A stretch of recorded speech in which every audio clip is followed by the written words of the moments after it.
Pak Prabowo dipanggil sebagai Menhan membahas soal proposal damai yang diajukan oleh Pak Prabowo. Terkait dengan hal tersebut, sebenarnya Pak Menhan sudah bicara santai dengan Pak Presiden di Kuala Lumpur terkait dengan apa yang disampaikan oleh Pak Menhan di Shangri-La Dialogue pada beberapa waktu yang lalu di Singapura. Di Kuala Lumpur sempat bicara santai terkait dengan itu, dan apa yang disampaikan oleh Pak Menhan itu paralel dengan apa yang sudah dilakukan oleh Presiden Jokowi, Mbak. Oke, jadi kemarin ketika dipanggil ke istana tidak membahas soal itu. Secara spesifik sebenarnya sudah dibahas ketika di Kuala Lumpur secara ringan begitu. Kemudian kemarin saya belum mendapat informasi yang lengkap apakah pembicaraan kemarin juga terkait dengan hal tersebut. Karena kan kita dengar Presiden Jokowi menyatakan saya akan panggil Pak Prabowo untuk soal di proposal perdamaian Rusia Ukraina. Nah, usulan damai itu murni dari pribadi Pak Menhan atau ada masukan dari pihak lain, dari kementerian lain? Yang pertama harus dipahami, Mbak, itu adalah forum diskusi elit-elit pertahanan yang terbuka, artinya ada brainstorming di situ, semua usulan, semua upaya-upaya pembicaraan damai itu disampaikan Pak Prabowo di forum itu. Apalagi Pak Prabowo adalah salah satu Menteri Pertahanan yang rutin bicara di forum Shangri-La Dialogue.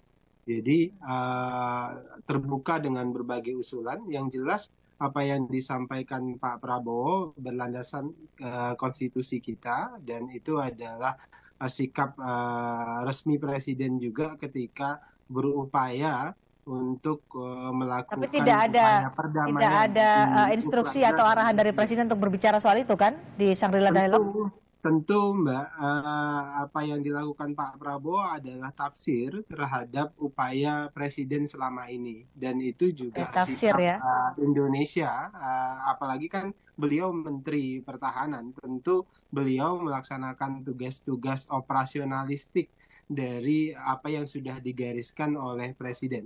Anda, Mbak Cindy, Anda jadi menteri tapi kemudian tidak mampu menerjemahkan apa yang disampaikan Presiden, itu justru menteri yang bermasalah.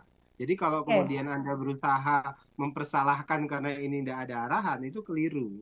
Justru tidak mempersalahkan, tapi ini kan menjadi pro dan kontra dan juga kritik ini, Bung Daniel. Ini untuk menjawab, Anda memberikan, karena saat ini kritikan juga tetap ada untuk Prabowo Subianto, begitu. Betul. Kalau saya dalam posisi rakyat Indonesia, saya bangga dengan apa yang disampaikan oleh Pak Prabowo, karena ada tokoh yang berani membuka dialog itu, kemudian mendorong kita untuk Ukraina dan Rusia untuk berusaha berdamai, dan kemudian kita juga menyampaikan kearifan Asia dan sebagainya.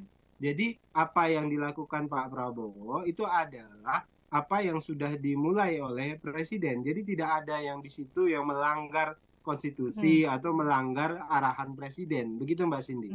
Oke, karena kritikan terus ditujukan kepada Pak Prabowo, ada juga Presiden menyatakan saya akan panggil Pak Prabowo soal ini. Ini kan jadi tanda tanya juga, Bung Daniel. Ini harus ditanyakan kepada Kementerian Pertahanan. Anda sebagai juru bicara Prabowo, Menhan menjelaskan soal ini. Nah, Prof. tadi kan juga dijelaskan.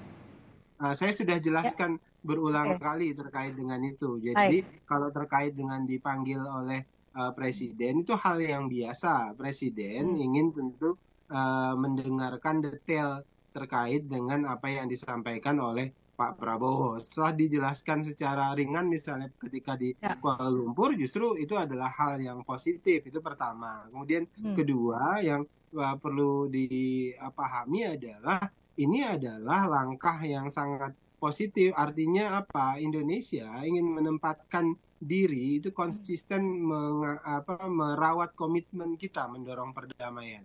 Jadi kita bicara terus-menerus terkait dengan perdamaian ini. Dan kita tidak ingin seperti saudara-saudara kita di Eropa atau NATO dan kawan-kawan yang kemudian terlibat dan dukung-mendukung, pun demikian dengan negara lain seperti Korea Utara dan sebagainya. Baik. Kita ingin memposisikan diri kita sebagai mediator, ingin mendorong dialog antar kedua negara, terlepas apakah itu disetujui atau diterima atau ditolak, itu hal lain. Yang jelas kita konsisten menyuarakan komitmen kita mendorong perdamaian.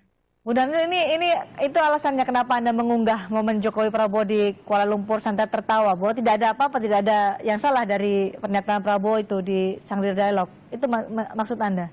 Iya, betul. Karena apa? Karena ini menjadi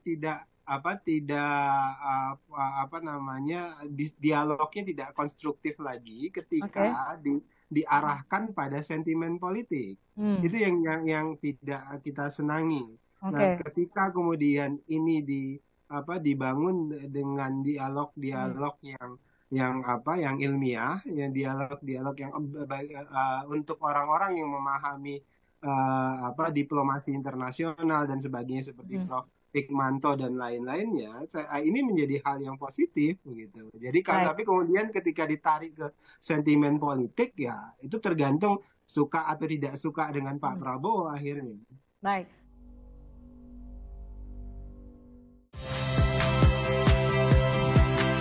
Saya Ihsan Sitorus. Saksikan program-program Kompas TV melalui siaran digital, pay TV, dan media streaming lainnya. Kompas TV, independen, terpercaya.